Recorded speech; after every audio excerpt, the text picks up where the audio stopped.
E hia rau tāngata I whakakotahi I te rāne ki te poroporo āki I te tangata I whawhai nui kia whai te iwi Māori I te mana motuhake I roto I ngā kaupapa ōhanga o tēnei whenua. I ka hohoki a tākuta mānuka hēnare ki te whawhai mō ngā mōtika pāpori o te iwi Māori. I tai atu a te Ōkiwa McLean ki tōna uhunga I te rānei a nei rā tāna pūrongo. Takoto ana te mānuka, te pūkenga, te wānanga. Tangata rongo nui e taonga no mātou no Ngāti Aua.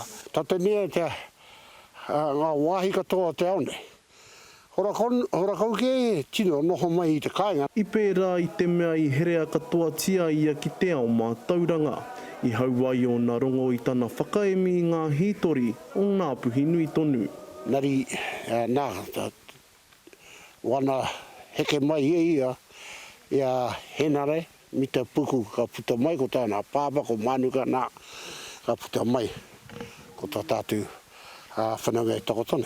I hāngai pūtana rangahau ki te tiriti me he whakaputanga I ketu hia I whakamaoritia hoki e ia ngā reta me ngā tuhinga tahito.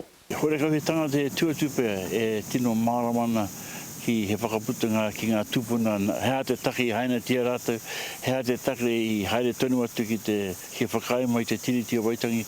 Ki hei te kāwana I whakae ki wana kōrero.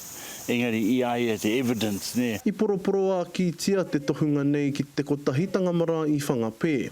He mea karapoti e tana whānau hapu tairawa ki te taua moana. When he developed the names for Te Kaha, Te Mana, additionally for Te Maru, which was an option for a ship that we didn't get, the concepts of strength, wisdom and protection and shelter were very influential on the Navy, both in terms of how we view ourselves and our role for New Zealand. I te horapatanga no te mateuru tākarau nei te tai tokerau nei, kua whakapūmautia e te kotahitanga marae ānā ke tikanga mo te mateuru tā. E haumaru ai, tēnei hui mate. Ke tūpatao tātou, nā, ko puta mai a te rūnanga te rāroa, ke te awhi o mātou mo tēnei COVID-19, ke kore tātou e pāmai runga tēnei mate kia ngā kaumātua e me ngā tamariki me tātu katoa. Ko te pātai nui hea hatana o hāki. Ka waiho mai we nā mātauranga kia mātou, kia kaha mai mātou ki te kawe wana mahi mō o tātu ni tamariki mokopuna. Tana waihotanga ki te ao nei, ko pēra. Ko puta mai a pono, ke kone anō te hurahi kia tika, mai te tika, ka taia e tātou te tuku aroha. Ka rere ana mai tana pāhara keke ka mutu tanumi ana ki te urupā o Mātangi Nui. Te Ōkiwa McLean, te karere.